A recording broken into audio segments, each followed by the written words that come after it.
Da iawn I chi gyd a chroeso i'r oedfa foreol. Yn aelodau yn gyfeillion ambell I ymwelydd yn ei hefyd hyfryd I weld chi. Lovely to see you all this morning, members, friends and visitors, and to those, of course, who join with us as usual over the webcam. Hope we all have a blessing of being together and worshipping together. And we start with our opening hymn number 10 from the Gymanfagani programs, and hopefully also you all have a copy. We have 3 readings this morning, so instead of finding the readings in the both Bibles, I've provided a photocopied sheet, Welsh on one side, English on the other, so hopefully you can all see the readings, the 3 readings, which will follow as well our opening hymn. Ond fe ganwn ni, nawr ein hemyn agoriadol, rhif 10, geiriau elfed, pwy sy'n dwyn y brenin adref, pwy sy'n caru gweld ei wedd, pwy sy'n parchu deddfau'r goron ac yn dilyn llwybrau hedd. Hwn fydd mawr dros y llawr, dewch i'w hebrwng ef yn awr, rhif 10.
Felly, at y tri darlleniad y bore yma, a gobeithio yn y bregaeth fe ddaw y cysylltiad, y tri darlleniad at ei gilydd. So we turn to the three readings this morning, and hopefully during the sermon, the connection between the three readings will become apparent.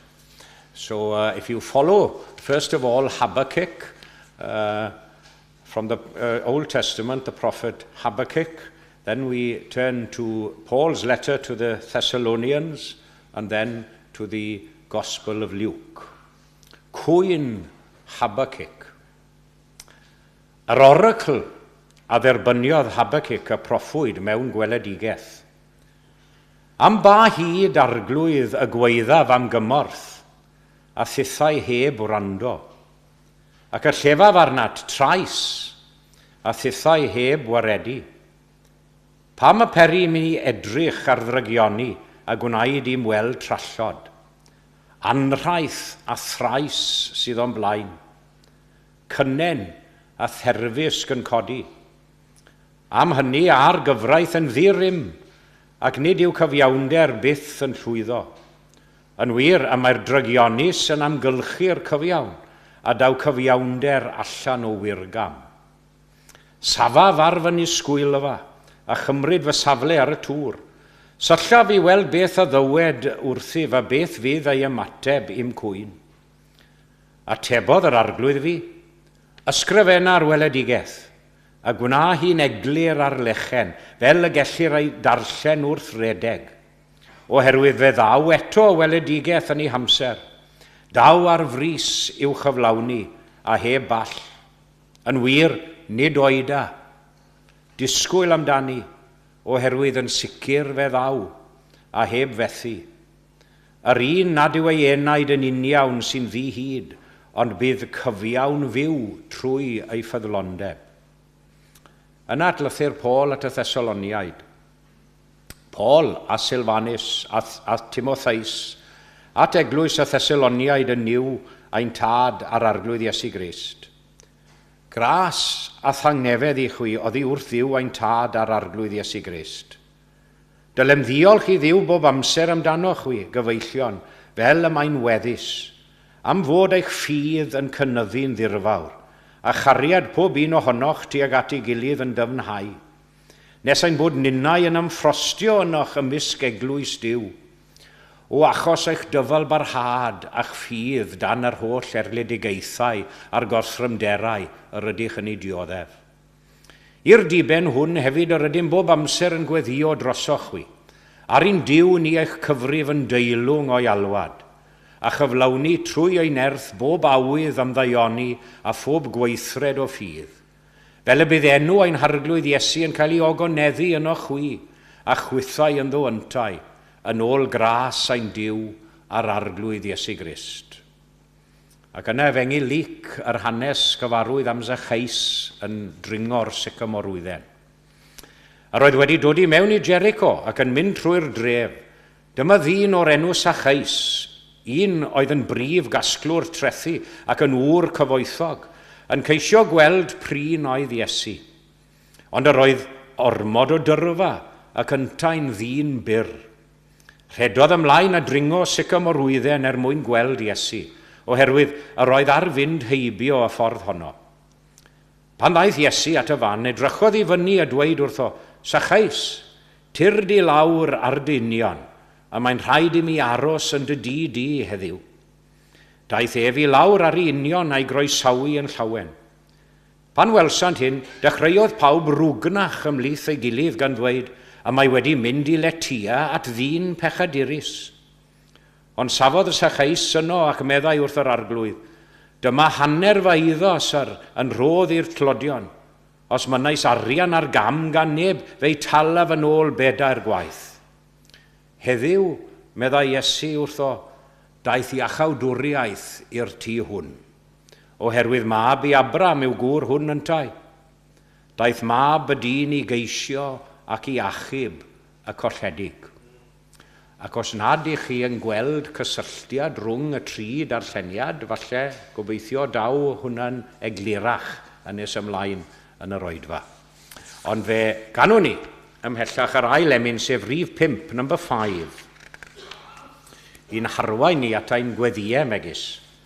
Diolch am weddi'r arglwydd. Diolch i'r hwn a'i rhoes yn llwybr i ni ddyfod at ddiw y more oes. Diolch am gael ei dysgu a'i hadrodd yn ein hiaith. Diolch am ei goleuni i'n tywys ar ein taith. Rhif 5 a 6.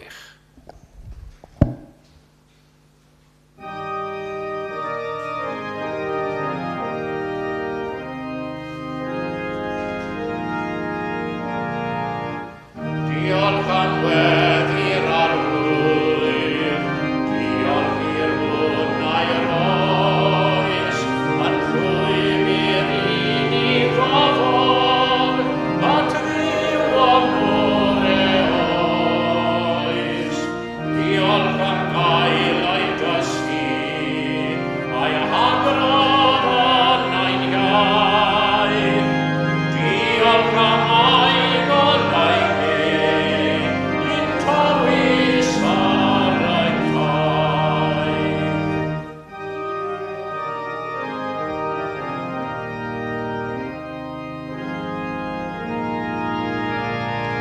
Diolch am dod i wybod na phalla gofal Duw, a'i gair yr Iesu'n ddigon, gwrandawr gweddiw. Diolch o gair ein calon, a diolch byth fod llym, wrth i ddirhau i'r Iesu, a dwaed a'i weddi'r. Amen ac amen.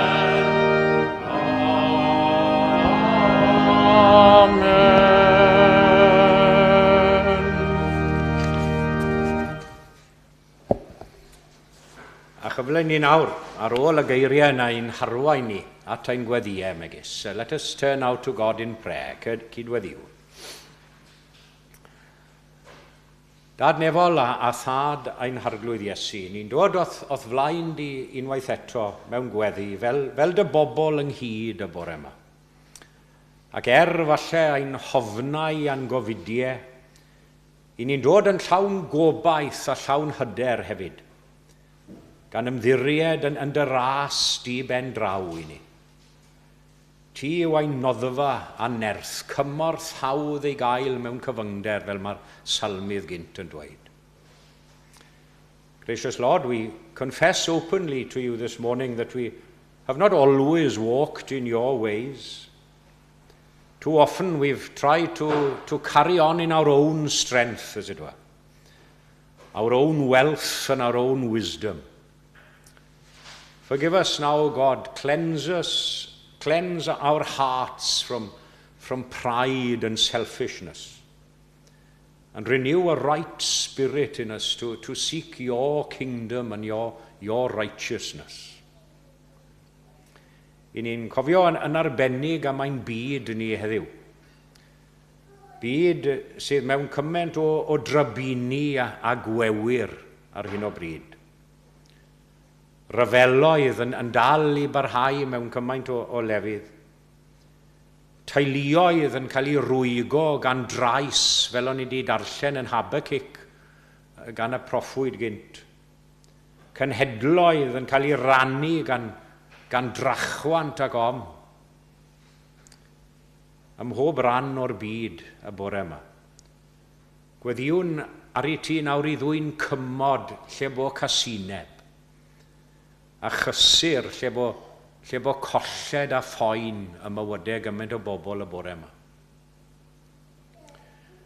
We pray also for those suffering in the spate of recent natural disasters.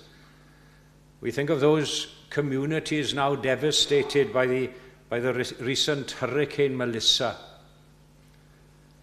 And for others enduring droughts and floods and wildfires. for all the families displaced by earthquakes and storms.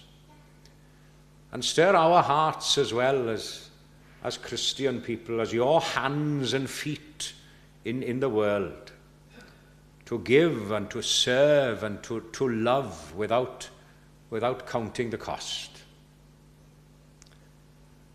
Ac wrth i ni feddwl am ein byd ni, y byd lletach, i ni'n meddwl am y bobl hynny sydd yn agos ato ni hefyd, ac yn annwyl i ni. Rai falle o deulu ffydd yma yn y lle hwn hefyd. Rai i ni'n gwybod amdanyn nhw sydd yn llesg ac yn wael ar hyn o bryd. Byddwn yn enwi rhai wrth fwrdd y cymyn fel i ni'n gwneud fel arfer. Ond gad iddyn nhw deimlo nawr yn ystod yr amser yma ein bod ni yn meddwl amdanyn nhw, a bod y bresenoldeb yn fyw ac yn real yn eu profiad nhw. And we pray for your church here at Eglwys Gymraeg, Canol Llundain. And pray for your church worldwide as well. And may we, as your people, be lights in the darkness, proclaiming the gospel, the good news of Jesus Christ. Let our faith not be confined to these four walls and confined to our pews, as it were, just as we sit here, but be poured out in service in the world. Arglwydd ein Duw, helpa ni nawr i fyw yn agosach at y fab Iesu Grist. Pan gyfyd ofnau a phryder yn ein bywydau falle. Atgoffa ni o'r newydd bod Iesu wedi gorchfygu'r byd. Atgoffa ni fel y byddwn yn cofio yn y cymundeb bod y bedd yn wag a bod dy gariad yn Iesu yn parhau o dragwyddoldeb hyd dragwyddoldeb. I ni'n gosod ein hunain felly yn dy law. Llenwa ni nawr o'r newydd gyda nerth yr ysbryd glân, fel y gallem gerdded yn ostynedig ger dy fron, a gweithio gwaith yn ef yn dy enw di. Gofynnwn hyn oll yn enw anghymharol Iesu ei hun, ein ffrind a'n gwaredwr. Amen.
Wel, croeso cynnes I bawb i'n hoedfa gymain gan gynnwys y sawl sy'n ymuno ni ar y we.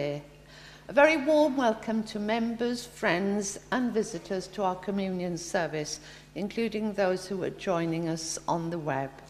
A diolchwn i'n gweinidog am erweiniad y bore yma a ni'n awyddus I wrando ar ei genadwri. A diolch yn fawr I Mike am ei gyfraniad pwysig wrth yr organ hefyd. Bydd cylch trafod Beibledd am hanner awr 4, a heno am 6 bydd rehearsal ar gyfer Cymanfagani Westminster, gyda Catrin Barker, sef arweinydd cor y byrro yn Arwen, a Will yn cyfeilio. So to follow this evening's rehearsal for the Gymanfa, there'll be a gathering of the popular Chapel Curry Club with a change of menu in Pizza Express Dean Street. Di Sul nesa, ar Sul y cofio, bydd Rob wrth y lliw yn oedfa'r bore, a bydd yr oedfa'n cychwyn am 10 munud I 11. So next Sunday, Remembrance Sunday, our morning service will start at 10 to 11, and please make a note of the earlier start time. Nos Sul nesa, fel y gwelwch chi ar eich rhaglenni, bydd Cymanfaganu'r cofio ma am 6 o'r gloch gyda Jeffrey Howard, Caerdydd yn Arwen, a Will wrth yr organ, gyda datganiad organ ganddo o 20 munud I 6 ymlaen, cyn y Gymanfa. Bydd cyfle I addoli gyda'n gilydd canol wythnos ar ddydd Mercher am hanner dydd yn y neuadd gyda the a chyfle am sgwrs I ddilyn. And after the midweek service on Wednesday, the 19th of November, there'll be an organ recital at 1:05 with David Cook, organist of All Hallows by the Tower, performing. Cofiwch ddod lawr i'r neuadd I cael te a chyfle gymdeithasu ar ôl yr oedfa. Do come down for tea or coffee and a chance to socialise after the service. Ac yn awr fyddawn nhw amgylch I dderbyn eich rhoddion. Diolch yn fawr.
Os allai atgoffa chi fel soniodd Ann yn y coeddiadau, as I say every year, not wishing to upset those of you perhaps who tend to arrive at a leisurely pace. We'll put it like that, that we will be starting at 10 to 11 next week to observe the 11 o'clock silence at 11. So please make every effort to be here to start the service at 10 to 11. Iawn. Felly, fe unwn ni I gannu'r emyn nesaf, sef rhif 4, Bethany. Anweledig, rwy'n dy garu, rhyfedd ydyw nerth dy ras, tynnu fennau di mor hyfryd, o'i bleserau pennau mas. Gwnaethost fwy mewn un munudyn nag wnaethau'r byd o'r bron. Ennill I teu steddfa dawel yn y galon garreg hon. Rhif 4.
Mae'r byd ma'n llawn o ansicrwydd a newid, ond yw e? Sonies I ychydig fel na pythownos nôl yn y bregaeth. Hynny yw siarad yn gyffredinol trwy'r amser. Dyna yw hanes y byd ar hyd yr oesoedd, ond yw e? Ansicrwydd a newid.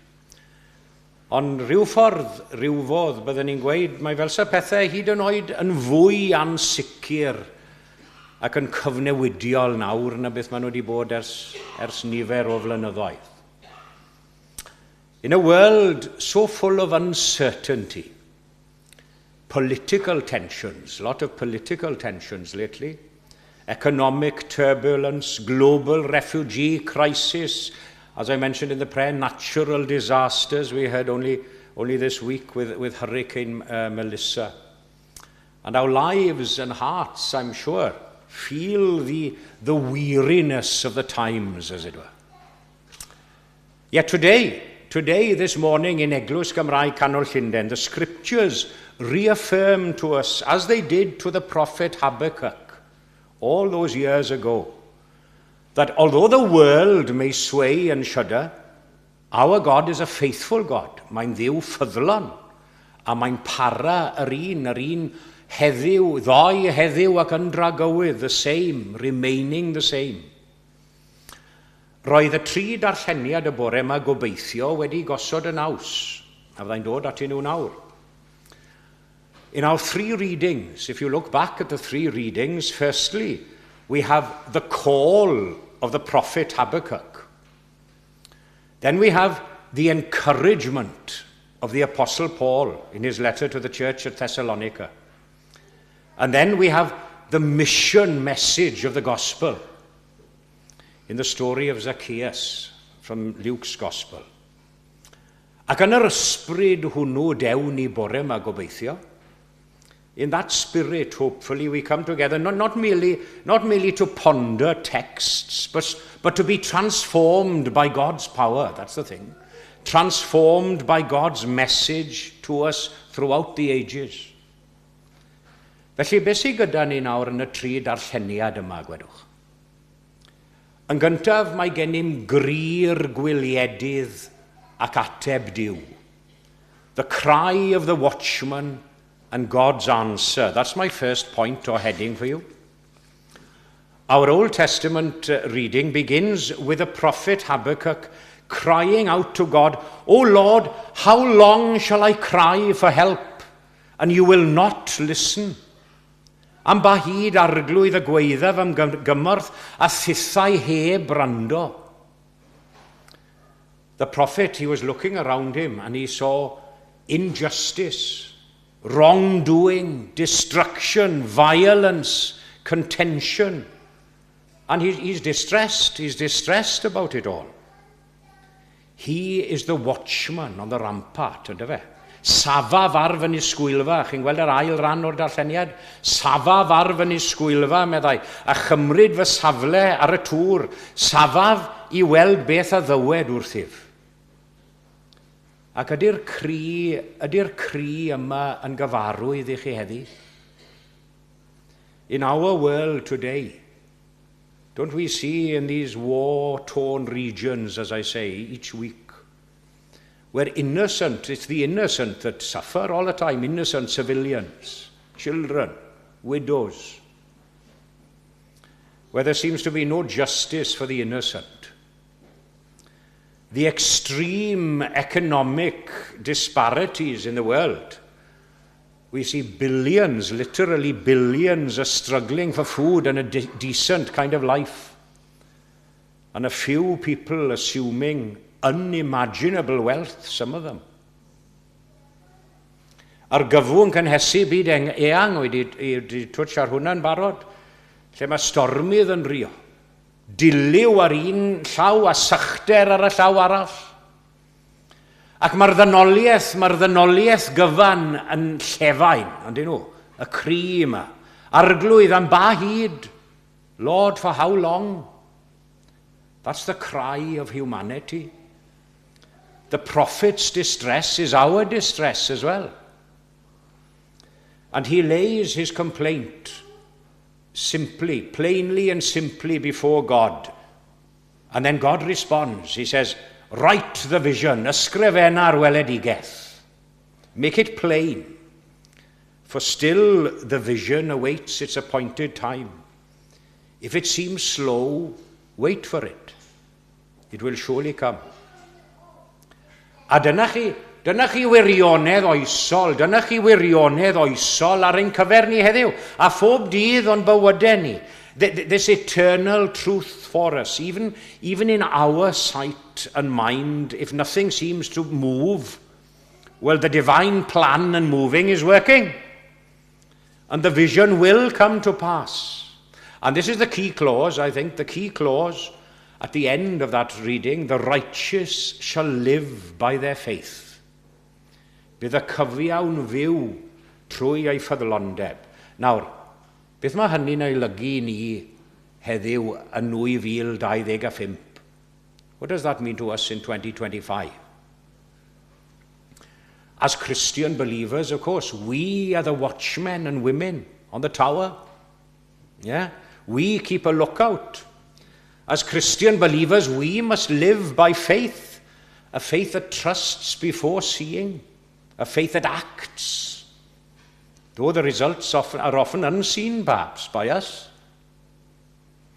Dyna beth ddylai'n hagwedd ni fod, a'n hymddygiad ni fod fel Cristnogion. In a world of delay and uncertainty, that's what this world is. We wait with hope, or we should. We wait with hope. In a world of injustice, we cling to God's promises. Falle eich bod chi y bore yma yn byw mewn cyfnod o aros yn disgwylgar am rhywbeth falle. Are you living in a period of waiting at the moment? Perhaps waiting for physical or emotional healing? Waiting for reconciliation? Waiting employment? Peace of mind? And you know, I don't believe for a minute that God punishes us for asking, how long? How long, God, have we got to wait? He doesn't punish us for asking that, but what he does do, he invites you to stand on the tower as a watchman. Stand as a watchman and a watchwoman. I gyfnodi'r weledigaeth yma fel y gwnaeth Habakkuk yn ei broffwydoliaeth. Remember his promises. Live in the present by faith. Sy'n farwen ni at yr ail bwynt, yr ail darlleniad. Sef ffydd ddiwiol sy'n ein symud ni mlaen. This living faith that moves us forward. From Habakkuk, we move on to the New Testament, where Paul writes to the church in Thessalonica. And he praises their steadfast faith in the midst of all the persecution and all the troubles that they saw. Your faith is growing abundantly, he says. Eich ffydd yn cynyddu'n ddirfawr. And the love of every one of you for one another is increasing. Wel, dyma ffydd fywiol, ynddo fe? Living faith. It's not an idle faith. It's not standing still, but it's active. It's moving forward. And the marks of this living faith, if you can trace them in your own life, hopefully, growth in faith, tyfiant mewn ffydd. A'ch ffydd yn cynyddu'n ddirfawr. The Thessalonians, they weren't static. They didn't stay where they were. They were growing abundantly. Faith matures even in difficult circumstances. And that should give us hope, shouldn't it? Because it says your faith can grow even under trial. Yna mae gennym gariad at ein gilydd, love for one another. Because faith will always manifest itself in love. Your faith isn't measured solely by the strength of your belief, but by your love for your brothers and sisters as well. And I believe this is so critical. It's so critical in an age of such division. You don't have to agree with everyone, but we can agree to disagree in a Christian and gentlemanly manner. Political, racial, economic divisions. True Christian faith will knit the whole spirit and body together. Then we have the work of faith by God's power alone, not ours. Nerth a gallu Duw sy'n arwain ni mlaen. Paul prays that the church's good resolve and work of faith would be fulfilled by God's power. Yes, faith may well begin with us, but it's sustained and carried out by the power of God. We don't rely on our own power alone. Felly, dylen ni holi ein hunain yn ddidwyll y bore yma. Ydy fy ffydd I yn tyfu, yn ddyddiol? Ydy fy nghariad I at eraill yn datblygu ac yn dyfnhau? Ydy gweithredoedd fy ffydd i yn weladwy i bobl eraill? A'r pwynt ola sydd â fi rannu gyda chi heddiw. Neges genhadol yr efengil sy'n dilyn mlaen. The mission message of the gospel that follows. That's my third and final point for you this morning. We turn to the gospel account of Zacchaeus, a tax collector, despised by society, yet longing as well to see Jesus, to find Jesus. A chi'n cofio'r hanes, so yn siŵr o'r darlleniad, a chi'n cofio'r hanes o ddyddi ysgol Sul yn dysgu am Zacchaeus.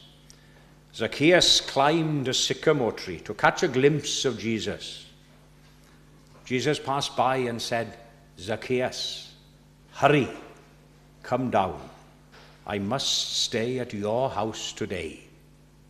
And you know, there, in that very moment, the man is transformed. One moment, transformed. A mae ran yma o'r ysgrythyn yn rhoi holl ddiben a holl bwrpas ein cenhadaeth i ni. It tells us that an encounter can transform. It can transform lives. Zacchaeus doesn't just look. He doesn't just look for Jesus. He's seen by Jesus and he responds to Jesus' call. Christian mission begins with a personal encounter, firstly with Christ and then with others. That's the thing, then with others. We can't go out with empty energy. Impossible. We must go out from this place every time we come here, transformed people with Christ and the Holy Spirit working in us. A ni'n gweld edifeirwch a chamodi yma hefyd. Repentance and reconciliation. Zacchaeus' faith bore fruit in action, as it were. Giving to the poor, making amends, repentance leads to restoration. It must. And in our world, again, we see so much exploitation, corruption, human trafficking. I watched a film the other day. It was a horrific film. I don't know how I managed to watch it all, but I did.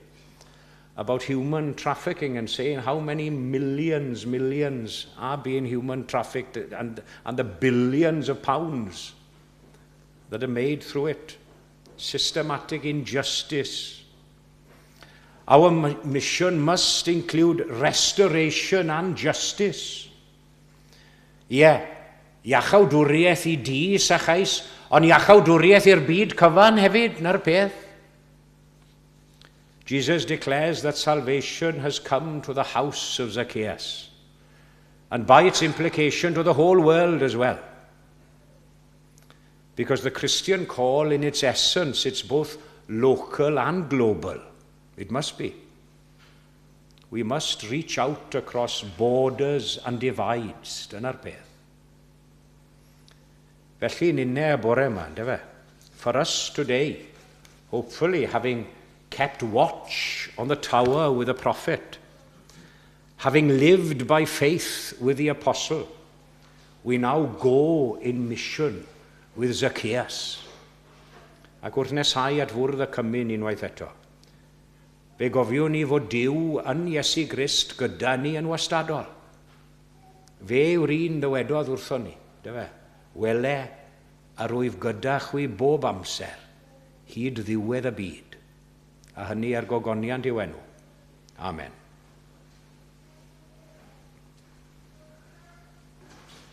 Ac fe ganwn ni, gyda'n gilydd, rhif 3, wrth ddod at fwrdd y cymyn. I galfaria tro fy wyneb, ar galfaria gwyn fy myd, y mae gras ac anfarwoldeb yn diferu drosto I gyd. Pen calfaria yno fe naid, gwnaed y nith. Rhif 3.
cofio am rai wrth fwrdd y cymyn.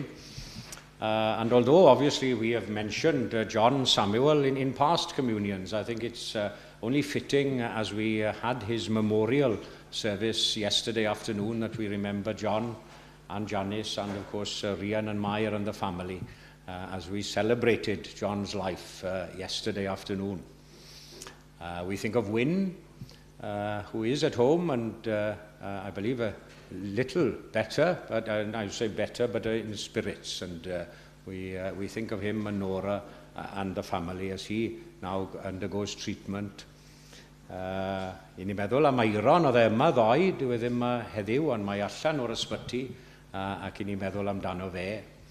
A nifer ohonoch chi dwi'n gwybod sydd yn parhau gyda thriniaethau amrywiol. Many of you undergoing your usual treatments and ailments, and we think of you and all the family. Ein ni'n meddwl hefyd, wy'n gwybod oedd Elin wedi cael newyddion trist yn yr wythnos o golli thad ci. Oedd e ddim wedi bod yn dos, oedd e 91 o'n deall ac wedi cael bywyd hyfryd esmwyth, ond ein ni'n meddwl amdani hi a'r teulu yn ei colled, ond yn dathlu i fywyd a bod e wedi byw yn iach yn hir. Felly, lot i fod yn ddiolchgar amdano hefyd, yn anghanol ein tristwch a'n galar. Ond fe ddywedwn ni gyda'n gilydd y cyfamod eglwysig sydd gyda chi o'ch blaen gobeithio. Felly cyfamodwn gyda'n gilydd. Gnawn yma gyfamod a'n gilydd trwy gymorth Duw i rodio yn ei ffyrdd, i arddel Iesu Grist yn arglwydd ac yn weredwr, i geisio arweiniad yr ysbryd glân, i ddarllen yr ysgrythurau, i fod yn ffyddlon o fewn ein gallu i'r addoliad cyhoeddus, i gario beichiau ein gilydd, i wneud ein gorau i rannu'r efengil, ac i adlewyrchu cariad Crist yn y byd. Ac fe ddarllenwn ni o lythyr cyntaf Paul at y Corinthiaid, lle ni gweld i gofnod o'r swper ola. We read from Paul's first letter to the Corinthians. Canis me fi a dderbyniais gan yr arglwydd yr hyn hefyd a draddodais i chwi, bod i'r arglwydd Iesu yn os y brydychwyd ef gymryd bara. Ac wedi iddo ddiolch efe a'i torodd ac addywedodd, cymerwch, bwytewch, hwn yw yng nghorff ar hwn y dorir trosoch. Gnewch hyn coffa amdanaf. Yr un modd efe a gymerodd y cwpan wedi swperi gan ddywedyd. Y cwpan hwn yw'r testament newydd yn fy ngwaed. Gnewch hyn cynifer gwaith bynnag yrfoch coffa amdanaf. Canis cynifer gwaith bynnag y bwytaoch y bara hwn ac yrfoch y cwpan hwn. Y dangoswch farwolaeth yr arglwydd ond I ddelo. Awn ni droi at Dduw nawr mewn gweddi. Let us turn to God in prayer.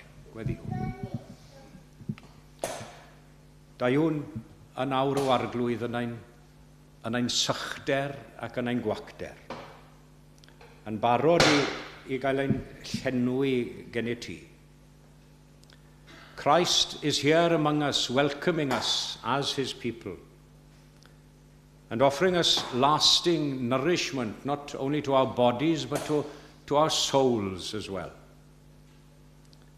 Ac fel bendithiodd Crist ei bobl ar hyd y cenedlaethau, daiwn yn awr gyda'n calonau a'n bywydau yn agored o'i flaen.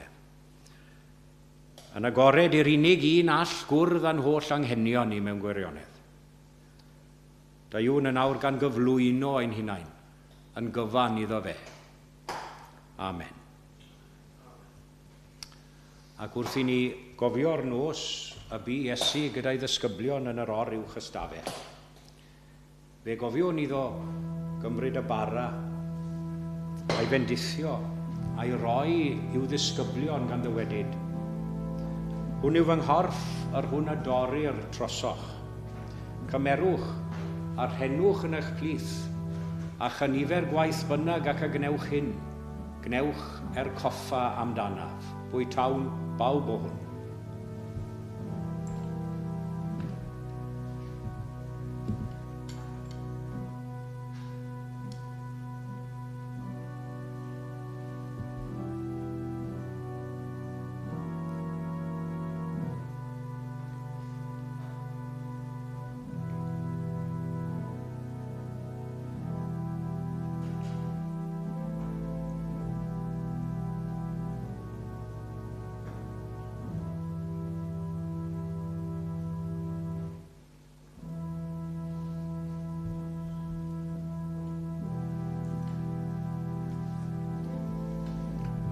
Cofiwn hefyd iddo gymryd y cwpan wedi swperi. A'i estyn i'w ddisgyblion gan ddywedyd, a cwpan hwn yw'r cyfamod newydd yn fy ngwaed i. Cymerwch a'r henwch yn eich plith, a chynifer gwaith bynnag ac y gnewch hyn. Gnewch coffa amdanaf, a fwn bawb o hwn.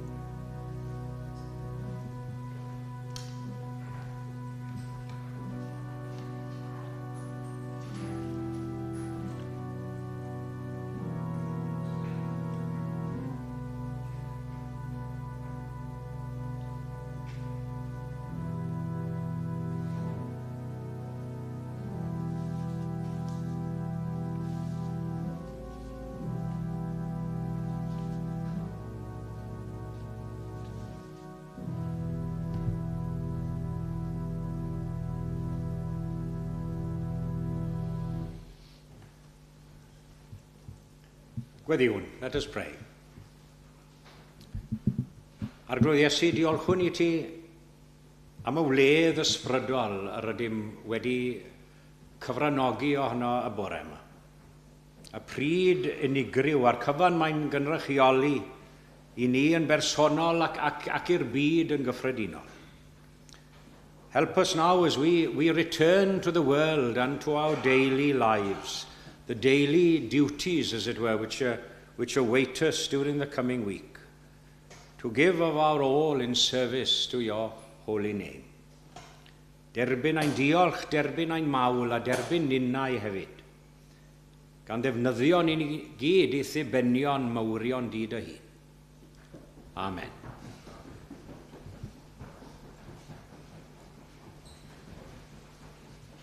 And we sing seated to conclude our morning service. Rhif nawfed, number 9. Arglwydd, gad i'm dawel orffwys dan gysgodau'r palmwydd clud, lle eistedd pererinion ar ei ffordd i'r nefol fyd, lle adroddant y ffyddlondeb iddynt yn yr anial cras, nes anghofio eu cyfyngderau, wrth foliannu nerth dy ras. Rhif 9.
Gadewch i ni roi ein gofal nawr i'r arglwydd. Let us commit ourselves to God in prayer. Doed yn efol awel dyner i'n cyfarfod yn y glyn, nes sy'n deimlo'n traed yn sengi ar ei chelder Sion Bryn. Ac yn awr bydde di ras ein harglwydd ni Iesu Grist a chariad Duw a chymdeithas yr ysbryd glân i fod gyda ni ac i aros gyda ni ac i weithio ynom ni a thrwom ni o'r awr hon hyd yn oes oesoedd. Amen.